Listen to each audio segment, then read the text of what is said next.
Bismillahirrahmanirrahim. Alhamdulillahi rabbil alamin.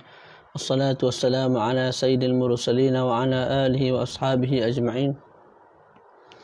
Nawaitu ta'allum wa ta'lim wa tadhakkur wa tadhkir wa nafa wal intifa' wal ifadata wal istifadata wal hath ala tamassuki bi kitabillah wa sunnati rasulih sallallahu alaihi wa alihi wa dilalata ala al-huda ibtigha'a mardatihi wa thawabihi wa qurbihi subhanahu wa ta'ala. Alhamdulillah, bersyukur kita kepada Allah dengan limpah kurnianya dapat lagi kita bersama-sama bermudzakarah ilmu.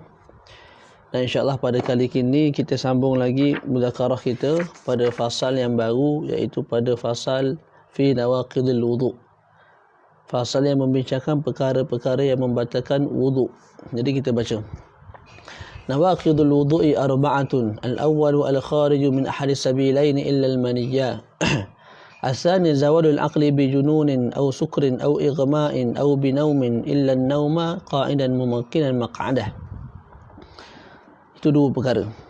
Jadi perkara yang membatalkan wuduk ada 4. Yang pertama ialah keluar sesuatu dari dua jalan kecuali air mani. Itu yang pertama. Jadi kita syarah dulu yang pertama.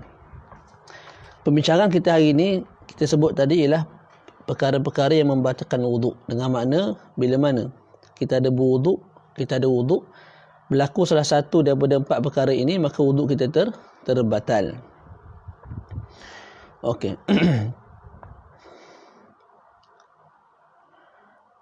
Dan disebut dalam kitab saya ni mengenai ta'rif bagi hadas.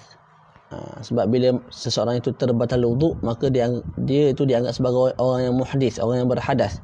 Apa itu hadas? Hadas ada 2. Pertama, hadas kecil dan hadas besar. Dalam kitab para fuqaha, bila mana disebut al-hadas, ketika itu makna dia ialah hadas kecil. Bila disebut al-hadas semata-mata, tidak disebut al-hadasul akbar, al-hadasul asghar. Disebut al-hadas semata-mata, maka difahami daripada situ ialah al-hadasu al-asghar, hadas yang kecil. Okey. Al-hadas pada sudut syarak, pada sudut istilah fuqaha ada banyak makna. Sama ada hadas kecil atau hadas besar ada banyak makna. Pertama, makna al-hadas ialah sebab-sebab yang menyebabkan seseorang itu berhadas. Kentut itu panggil hadas, pegang perempuan itu panggil hadas. Yang kedua, al-hadas juga diitlakkan ke atas amrun i'tibari yaqumu bi a'dha'il wudu. Satu perkara yang i'tibari. I'tibari ni satu perkara yang syarak i'tibar wujud di anggota badan orang yang sedang berhadas. Jadi saya tidak ada wuduk. Apa ada hadas? Hadas ialah satu perkara yang ada dekat saya punya muka, pada saya punya tangan, pada satu juzuk daripada saya punya kepala, dan juga pada saya punya kaki. Itu hadas. Dan disebabkan hadas itu ianya menghalang daripada sahnya sembahyang, sahnya tawaf, menyebabkan haram kita pegang Al-Quran, baca Al-Quran kalau berjunub lah. Itu hadas dengan makna kedua. Okey. Yang mena'u sihatas salah haitsu la murakhis, menghalang daripada sahnya sembahyang kalau tidak ada keuzuran atau keringanan daripada syarak. Dengan makna kalau dia tu ada hadas pada badan, ada kala sembahyang jadi sah. Contoh, tidak ada air, tidak ada debu, sembahyang syarak yang tibakan sebagai sah. Nak wuduk tak boleh, air tak ada. Nak tayamum tak boleh, debu tak ada. Sembahyang dia sah juga.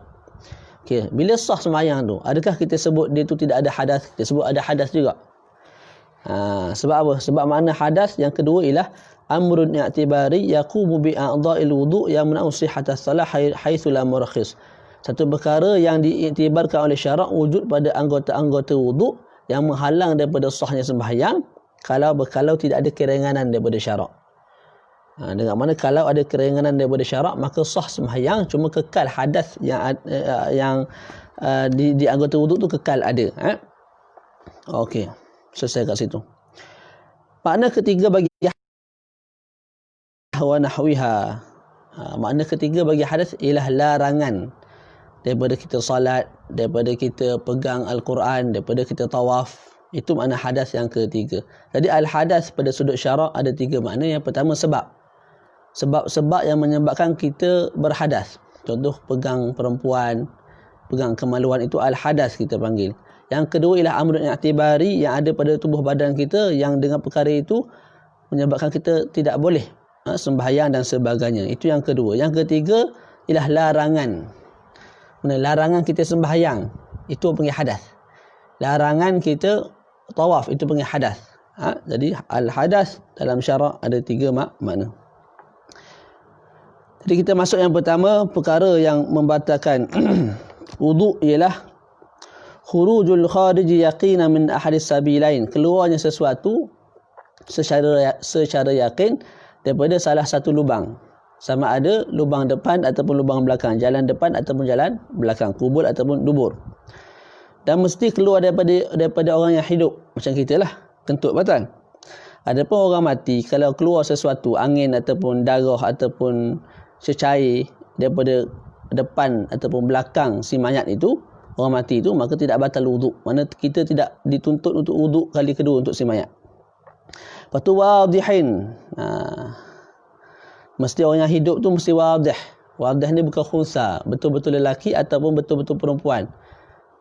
Kalau khunsa, kalau keluar daripada salah satu lubang, maka tidak batal wuduknya. Nak batal mesti keluar daripada dua-dua lubang. Apa khunsa? Khunsa ni seorang manusia yang ada 2 alat kemaluan.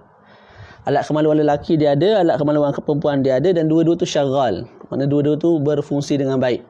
Boleh kencing. Tak? Okey. Itu panggil khunsa. Khunsa nak batal wuduk dia mesti keluar daripada dua-dua lubang tu. Yang lelaki, yang perempuan. Adapun kita yang wadih macam kita, nak batal wuduk semata-mata keluar ikut depan ataupun ikut belakang sahaja. Okey. Selesai situlah.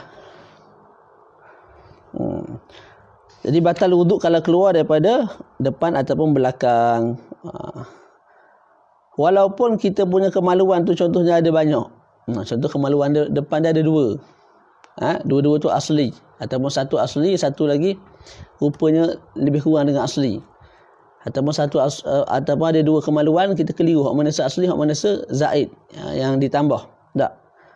Ketika itu kalau keluar daripada salah satu kemaluan itu, maka batal wuduk. Okey.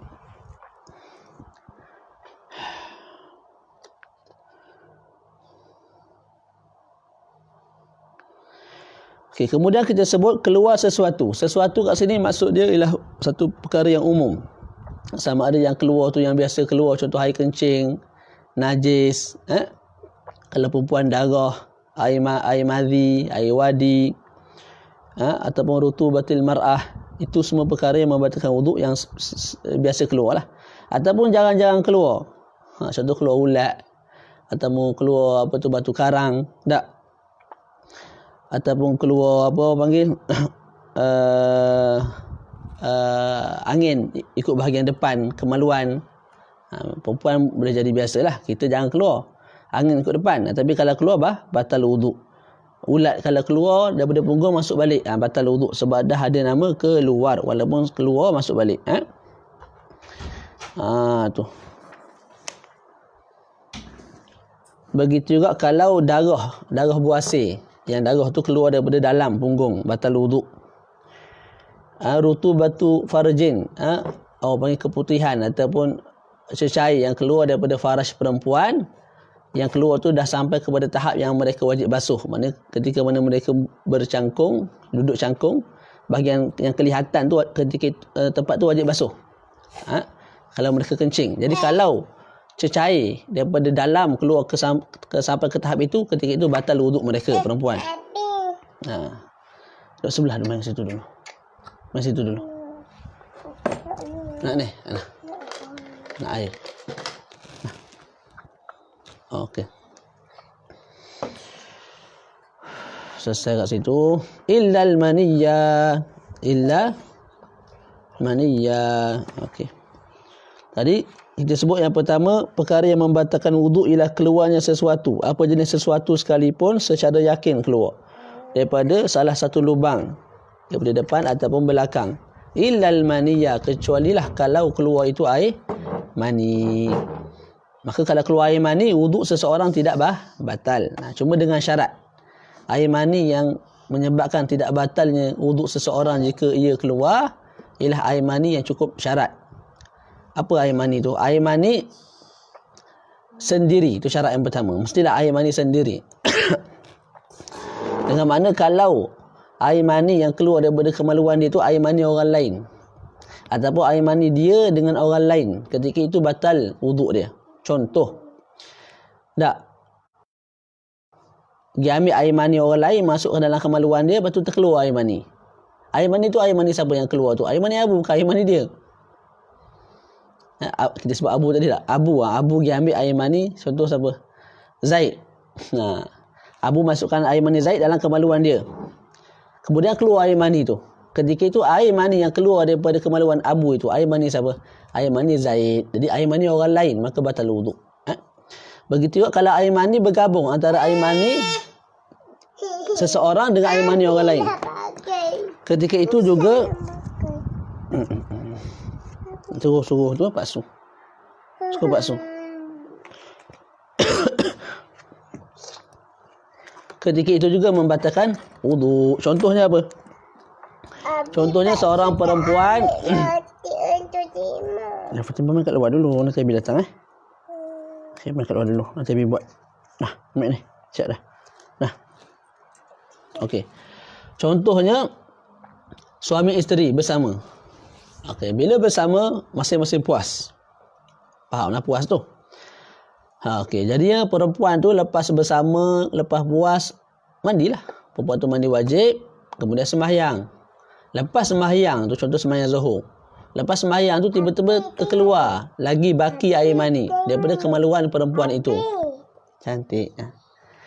Bila terkeluar baki air mani daripada kemaluan perempuan itu, menjadi satu persoalan, air mani tu air mani siapa yang keluar? Itulah kita sebut air mani itu ialah air mani perempuan itu dan juga air mani suami, sebab masing-masing puas.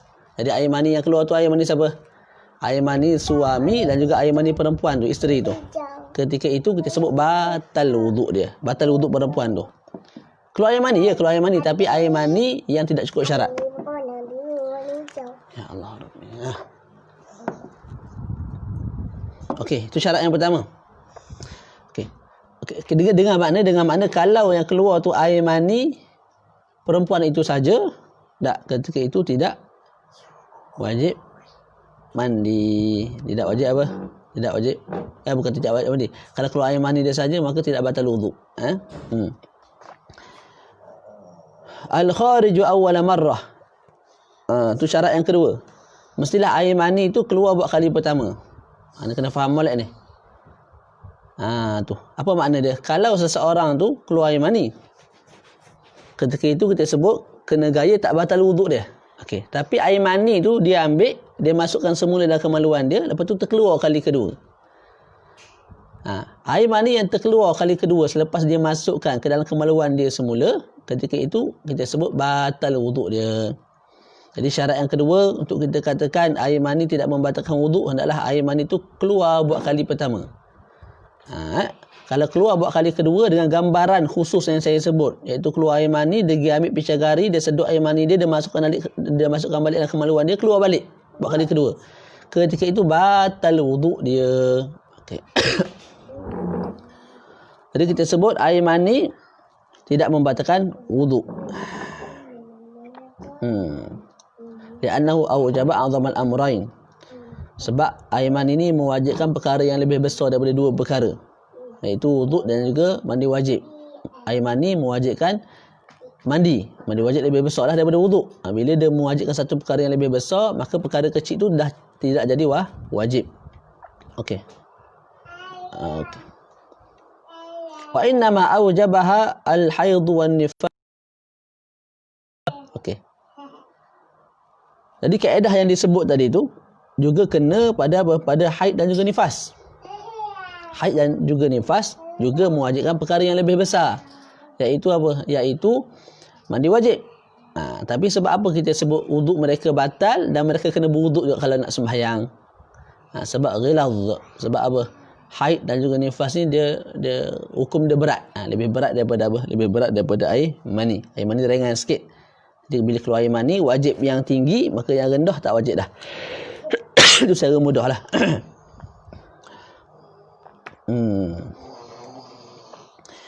Kemudian ada furu' kepada apa tu perkara yang pertama ni disebut kat sini. Walau ra'a balalan ala zakari, kalau seseorang tu tengok basah-basah yang ada pada kemaluan dia, adakah batal wuduk dia? Kita sebut tidak batal kalau ada ihtimal kemungkinan basah itu datang daripada luar, mungkin daripada peluh, daripada air lain. Bila ada ihtimal basah yang berlaku pada kemaluan dia tu berpunca daripada luar, maka tidak batal. Okey, kalau seseorang perempuan tu beranak keluar anak seekor tu seorang tu kering, tak ada basah sikit abuk, tak, ataupun keluar mudrah, seketul daging yang kering, seketul daging yang kering, tak, dia di sisi Imam Ibnu Hajar disebut batal. Sebab apa batal? Ya Syekh Ibnu Hajar sebut sebab anak yang keluar tu, tak, mudrah, iaitu seketul daging yang keluar tu, bukankah ia itu himpunan daripada mani lelaki dan mani perempuan? Betul, memang himpunan daripada mani lelaki, mani perempuan boleh jadi anak. Jadi keluar anak tu bermakna keluar juga mani orang lain. Bila keluar mani orang lain batal wuduk. Sebab syarat kita sebut tadi tak batal wuduk kalau keluar mani sendiri. Keluar mani orang lain maka batal wuduk. Begitu cerita dia. Okey. Berbeza dengan, jadi saya berhenti sekejap, ada urusan. Assalamualaikum warahmatullahi wabarakatuh. Kita sambung. Jadi pertama yang membatalkan wuduk iaitu keluar sesuatu daripada salah satu jalan, sama ada kemaluan depan ataupun kemaluan belakang. Kita masuk perkara yang kedua yang membatalkan wuduk ialah zawalul aqli bijununin aw sukrin aw igma'in aw binaumin illa an-nauma qa'idan mumakkinan maq'adah. Di perkara yang kedua yang membatalkan wuduk ialah hilang akal dengan sebab gila, mabuk, pengsan atau tidur, melainkan tidak duduk. Itu. Di perkara kedua yang membatalkan wuduk ialah hilangnya akal secara yakin. Ataupun sebahagian ulama mentakbirkan dengan hilangnya tamyiz. Tamyiz ni satu kemampuan seseorang tu boleh beza baik dan buruk, boleh makan sendiri, boleh minum sendiri, boleh buat urusan peribadi yang simple-simple secara sendiri. Bila mana seseorang tu hilang kemampuan itu, maka dianggap sebagai hilangnya tamyiz dan kita hukumkan sebagai batal wuduknya. Kenapa, Dik? Nak ni pula dah.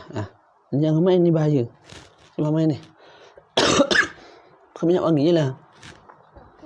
Okey, dah. Itu yang kedua. Okey.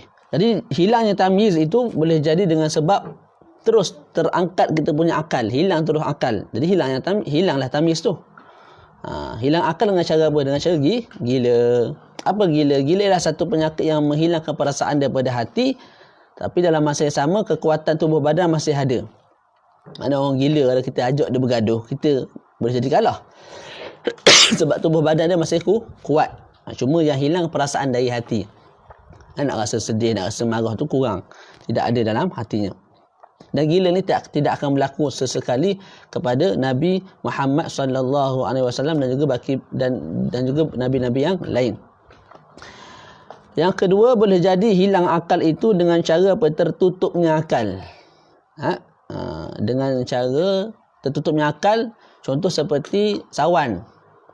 Sawan ni yang menyebabkan muka tersembang ke tanah tu, keluar putih-putih ikut mulut tu.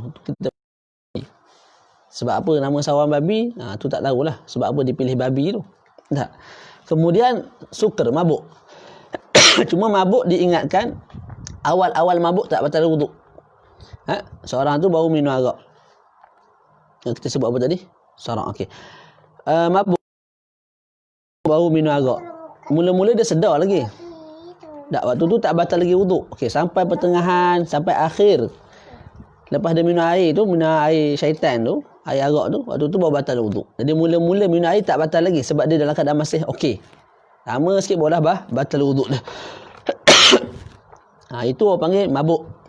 Mabuk di akal, dalam masa sama dia rasa koya, syok. Dia rasa koya, syok lagu tu. Bila akal dia terencat, maka percakapan dia pun mengarut. Maki orang sana, maki orang sini, cerai bini apa semua, tak sedar. Tu dia. Selesai kat situ. Kemudian irma'. Irma' ni apa dia? Irma' ni sakit yang menghilangkan perasaan daripada hati, dalam masa sama anggota badan lemah. Orang panggil pensan lah. Orang pensan ni mana sedar dah, tak ada perasaan dalam hati dah. Dalam masa sama lemah badannya. Kita boleh buat apa-apa kat atas diri dia, nak sepak dia ke, nak terajang dia, tak sedar. Okey. Gila ni ataupun pensan ni ataupun mabuk dan juga gila babi, tak sawang babi tadi tu. 4 perkara ni kalau berlaku ke atas seseorang, batal wuduknya. Walaupun dia tidur dalam keadaan apa? Papan punggung rapat ke bumi, batal. Berbeza dengan tidur. Tidur ada perincian.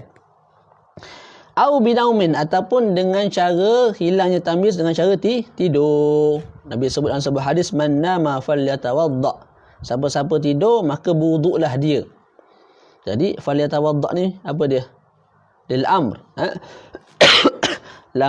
Kat situ panggil lamul amr. Bagi wal amru lil wujub.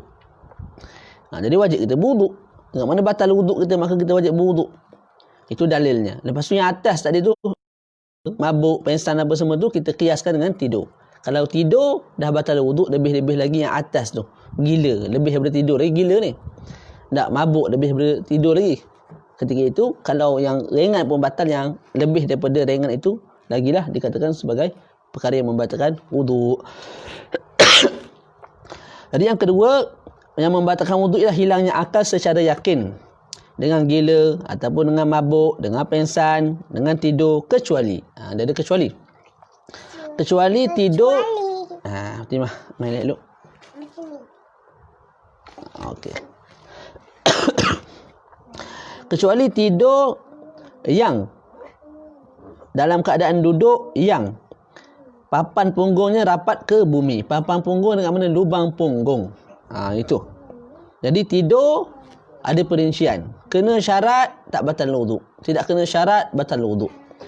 Macam mana tidur yang tidak membatalkan wuduk? Tidur yang dalam keadaan duduk lagu ni. Duduk. Duduk atas meja ke, duduk atas kerusi ke, duduk atas kereta ke, atas motor ke, atas lantai ke, atas tanah ke, yang penting duduk. Dengan mana kalau seseorang tu tidur dalam keadaan berdiri, walaupun lubang punggung dia tu disumbat oleh sesuatu, kekal batal wuduk. Sebab syarat mesti tidur dalam keadaan duduk. Yang kedua, syarat dia mesti papan punggungnya, iaitu lubang punggungnya rapat ke bumi, lagu ni melekat molek. Sekira-kira tidak ada ruang langsung untuk keluar angin. Dari situlah ulama kita sebut disyaratkan dengan syarat yang ketiga, yang keempat, orang tu tidak terlalu kurus, tidak terlalu gemuk. Sebab kalau terlalu kurus, tidak ada daging yang menyebabkan ada ruang bahagian punggung tu yang boleh keluar angin. Ataupun gemuk, bila gemuk daging banyak, daging bertemu daging menyebabkan ruang juga kat tengah tu yang boleh menyebabkan keluarnya angin. Jadi banyak syarat jugalah dalam 4-5. Jadi kalau seseorang tu tidur dalam keadaan duduk, lubang punggungnya rapat ke bumi, dia tu tidak terlalu gemuk, tidak terlalu kurus. Walaupun dia duduk dalam keadaan muhtabian. Muhtabian ni apa? Yang biasa habaib buat tu lah. Dia ambil ridak ni, dia duduk lagu ni. Lagu ni. Lagu ni. Dia ambil ridak, dia pusing dia punya mana ridak dia diikat. Dia duduk lagu ni. Rehat, sepoi lagu tu. Waktu tu tidak membatalkan wuduk kalau rapat lubang punggung ke bumi dan syarat-syarat yang lain lah. Dalam tidur batal ada wuduk. Dalam semayang pun sama. Kalau tidur tengah tahiyat ataupun tengah duduk, yang duduk tu lubang punggung rapat ke bumi, tak batal semayang dia tu. Dan wuduk dia pun tak batal lah. Tapi kalau tidur tengah berdiri, tengah apa? Tengah rukuk, tengah sujud, lebih-lebih lagi lah. Ketika itu batal wuduknya. Okey. Kemudian dipersoal, kalau punggung kamu sebut tidak batal. Sebab apa? Sebab lubang punggung rapat ke bumi. Bila rapat ke bumi, tidak ada ruang untuk keluarnya angin. Maka tidak batal wuduk. Persoalannya ikut depan tu. Kemaluan depan tu. Kan terbuka, molek-molek terbuka.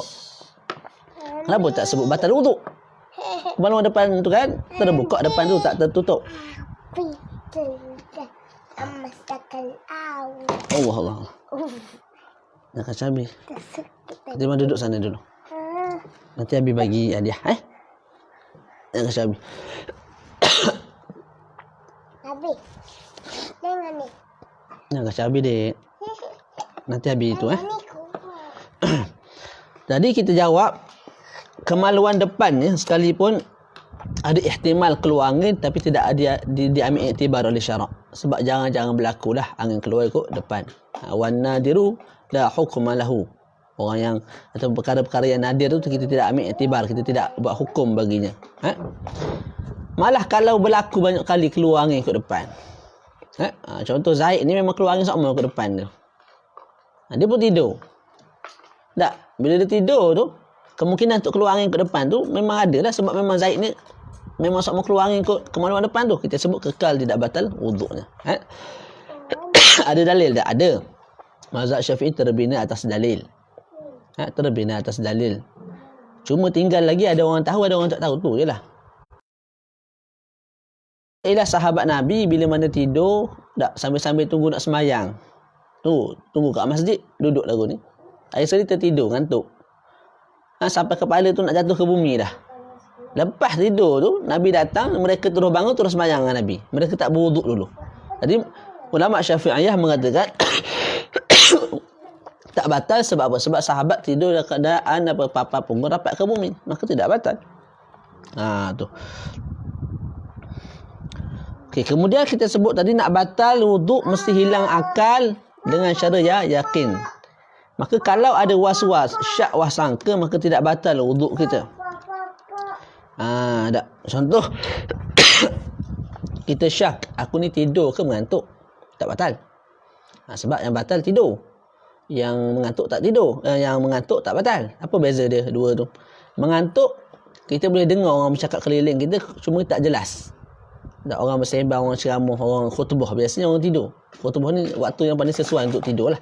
Untuk masyarakat Malaysia khususnya. Ataupun masyarakat seluruh dunia. Sebab letih bekerja sebelum tu. Ala kulli hal, ketika khutbah tu dia tidur.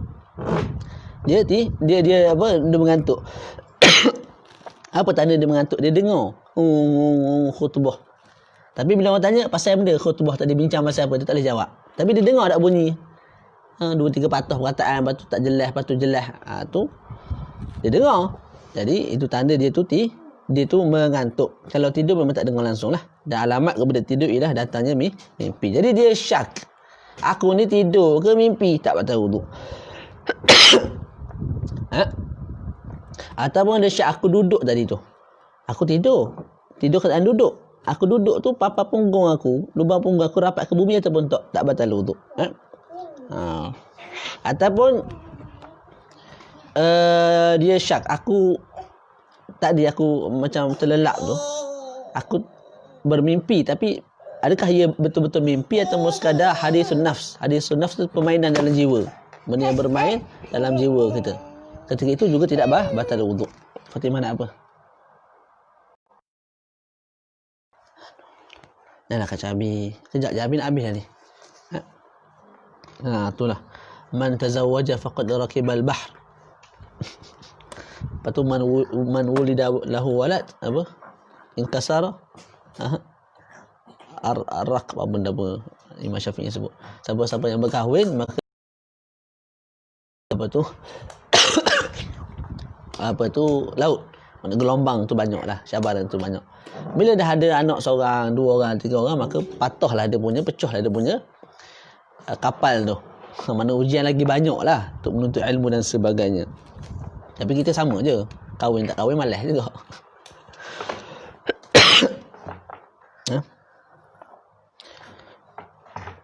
Okey, wa man nama ghairu mumakkirin fa akhbarahu ma'sum. Okey. Kalau seseorang tu tidur, papa punggung dia tidak rapat ke bumi. Tapi lepas tidur tu datang Nabi Muhammad sallallahu alaihi wasallam bagi tahu, wahai Zaid, Tak. Ketika kamu tidur tak keluar pun angin ikut kemaluan depan dan tidak keluar pun angin ikut kemaluan belakang kamu. Sedangkan dia tidur keadaan apa? Papan punggung tidak rapat ke bumi. Ketika itu kita sebut batal wuduk. Sebab apa? Sebab tidur dalam keadaan tidak rapat lubang punggung ke bumi itu dianggap sebagai naqidun, perkara yang membatalkan wuduk. Maka Nabi datang ke Nabi tak datang ke kekal perkara itu bidzatihi membatalkan wuduk. Berbeza kalau seseorang tu tidur dalam keadaan molek, papan punggung rapat ke bumi.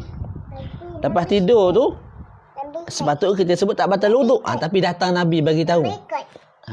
Datang Nabi bagi tahu wuduk kamu batal. Ketika itu di sisi Imam Ibnu Hajar mengatakan batal wuduk. Imam Ramli sebut tak batal wuduk. Okey, as-salisu, yang ketiga. Iltiqa' basyaratai rajuli wal mar'ati. Wa yantaqidul lamis wal malmusu. Wa la yanqudu saghirun aw saghiratun la yushtaha. Wa sya'run wa sinnun wa dhufurun. Ataupun wa dhufurun. Wa mahramun binasabin aw radha'in aw musaharah. Perkara ketiga yang membatalkan wuduk ialah persentuhan dua kulit lelaki dan perempuan. Batal wuduk yang menyentuh dan yang disentuh. Tidak batal persentuhan dengan kanak-kanak lelaki dan perempuan yang belum ada keinginan syahwat dengan mereka. Demikian tidak batal persentuhan rambut, gigi, kuku dan persentuhan sesama mahram sama ada dengan sebab keturunan, susuan atau perkahwinan. Itu yang ketiga perkara yang membatalkan wuduk, iaitu berlakunya persentuhan antara kulit lelaki dan kulit perempuan. Sentuh orang perempuan batal wuduk gitu. Yang penting yakin sentuh. Kalau kita lalu kat pasar, macam perempuan tu sentuh aku, tak batal. Sebab macam, tak nak macam-macam. Nak 100% yakin memang kita sentuh kulit dia ataupun dia sentuh kulit kita. Okey.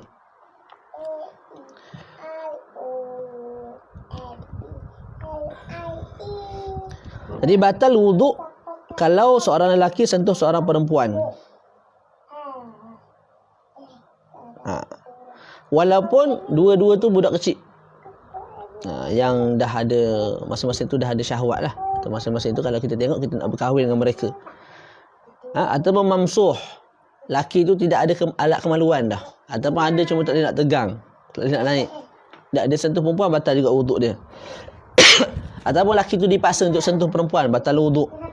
Ataupun kita sentuh mayat, wuduk kita batal, wuduk mayat tidak batal, dengan makna mayat tidak perlu diwudukkan buat kali kedua.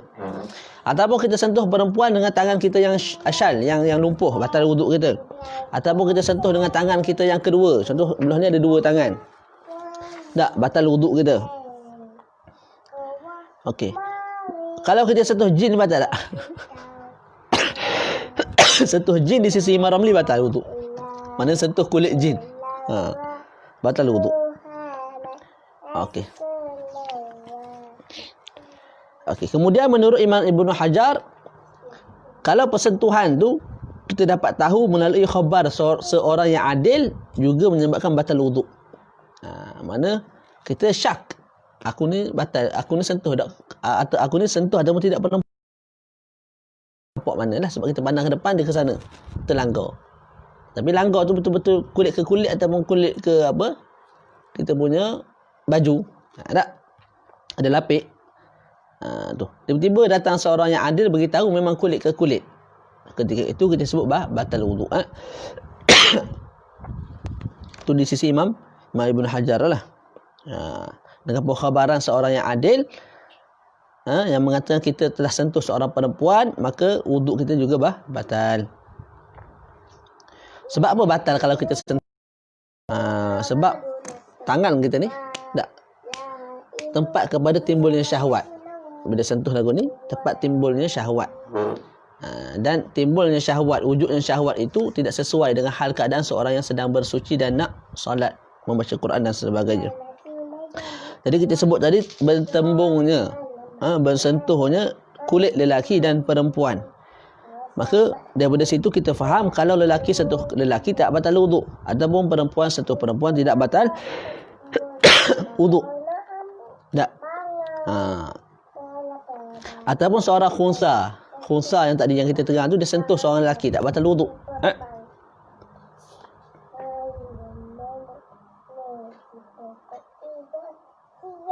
Ataupun seorang lelaki menyentuh tapi ada lapik, tidak batal wuduk sekalipun dengan syahwat. Jadi seorang lelaki sentuh seorang perempuan dengan berlapik, walaupun lapik tu nipis tidak batal. Itu cerita pasal tidak batal wuduk. Hukum dia kekal haram lah. Menyentuh dengan lapik itu haram. Walaupun tidak batal wuduk, walaupun tidak bersyahwat, kita sebut haram. Tu fatwa lah. Saddan lidzara'a. Kalau tidak orang ambil peluang belaka. Salah. Jumpa makcik mana-mana, jumpa kakak mana-mana, salah kakak. Berlapik kakak, tak ada masalah. Tak ada syahwat, alhamdulillah. Saya Al-Azhari. Salah. Air sekali timbul fitnah, air sekali berlakulah zina dan sebagainya. Jadi kita cantas awal-awal kita sebut fatwa secara hukum dia begitulah. Dan Ustaz Azhar Idrus dan sebagainya sebut haram juga. Pembincangan yang lebih dalam tu bukan sekarang lah. Okey.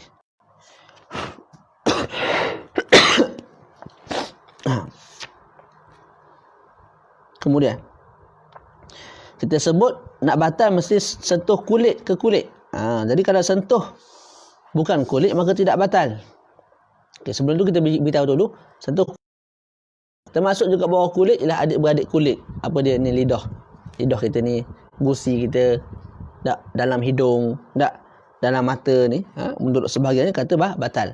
Jadi kalau sentuh kulit dan kulit batal wuduk. Kulit ni lah. Zahir ni, zahir kulit ni. Adik-beradik kulit apa? Lidah, gusi, batu atas ni. Atas tu kita panggil dia langit tak? Lepas tu dalam hidung. Menurut Imam Syarqawi, dalam hidung. Begitu juga Imam Ramli sebut dalam mata ni. Sentuh batal wuduk ni. Yang hitam tu kita sentuh batal wuduk. Ataupun kita sentuh kulit, kita sentuh tulang perempuan yang terkeluar, yang patah, yang terzahir. Perempuan tu aksiden, kulit dia punya tulang terkeluar daripada badan dia. Daripada kaki dia lah. Kita tulang batal wuduk. Di sisi Imam Ramli. Selesai kat situ. Lagi kita baca wa yantaqidu al-lamis wal malmus. Okey. Batal wuduk sama ada yang menyentuh ataupun yang disentuh. Batal dua-dua wuduk. Dua tu berkongsi pada rasa syok, rasa syahwat. Sebagaimana orang yang bersetubuh lah. Seorang dipaksa, seorang tak nak, seorang tak. Bila dah berlaku persetubuhan, dua-dua tu rasa syahwat. Begitu kat sini. Walaupun seorang tu tak nak disentuh, tapi bila dah tersentuh rasa syahwat tu ada. Jadi batal wuduk. Fatimah, tu pula dah. Nanti kejap lagi. Kejap je lagi. Sabar Selesai. Wala yanqudu saghirun aw saghiratun la yushtaha. Tidak batal wuduk kalau kita sentuh budak kecil ataupun budak kecil perempuan. La yushtaha. La yushtaha ni yang apa tu bahasa dijemur kat sini apa dia? Tidak batal persentuhan dengan kanak-kanak lelaki dan kanak-kanak perempuan yang belum ada keinginan syahwat dengan mereka. Tu. Kalau kita sentuh budak kecil yang kita tidak ada keinginan syahwat lagi dengan mereka, maka tidak batal wuduk kita. Tu. Jadi ini berbeza ikut negara, ikut negeri. Boleh jadi kat Mesir umur 7 tahun tu badan dah besar perempuan. Badan dah naik molek lah, comel dah. Jadi kita tengok rasa nak. Syahwat kita naik tengok dia. Kemaluan kita pun naik. Tu dia sebut dalam kitab Intisyaruz Zakar. Tanda syahwat tu bagi lelaki. Kalau bagi perempuan mailul qalb, rasa kecenderungan hati. Maknanya kalau diberi peluang aku nak bersama dengan perempuan ni, kita tolak tak? Kalau dia tu halal bagi kita, tak. Sebab apa? Sebab budak tu dah sampai satu umur dan juga sampai satu body yang menyebabkan kita rasa nak tengok dia. Itu. Begitu budak kecil. Lelaki. Kalau perempuan sentuh. Kalau budak kecil tu dah sampai satu tahap, badan dia dah besar, walaupun umur dia kecil, umur 7-8 tahun, tapi badan besar, mungkin orang Arab. Kita tengok rasa nak, rasa berkenan, rasa nak duduk sekali, rasa nak bersama, contohlah. Kecenderungan hati tu ada bila tengok budak tu. Ketika itu, kalau sentuh orang yang jenis lagu tu, batal wuduk. Tapi kalau budak yang terlalu kecil, contoh umur 2 tahun, 3 tahun, 8 bulan, 4 tahun, 6 tahun. Tak, kalau kat Malaysia ni 7 tahun, 8 tahun, 9 tahun. Tak, masih walat, masih kecil sangat, badan pun kecil. Ketika itu kita tengok, tengok lagu tu. Tak ada rasa syahwat langsung tengok. Tak, ketika itu kalau kita sentuh mereka tidak batal wuduk.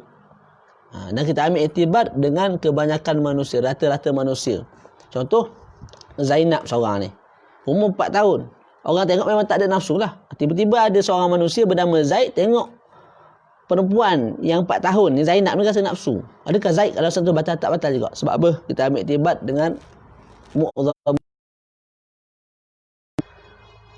Bukan dengan dirinya sahaja. Abi ada orang tadi. Alamak. Abi ada orang buat pipi.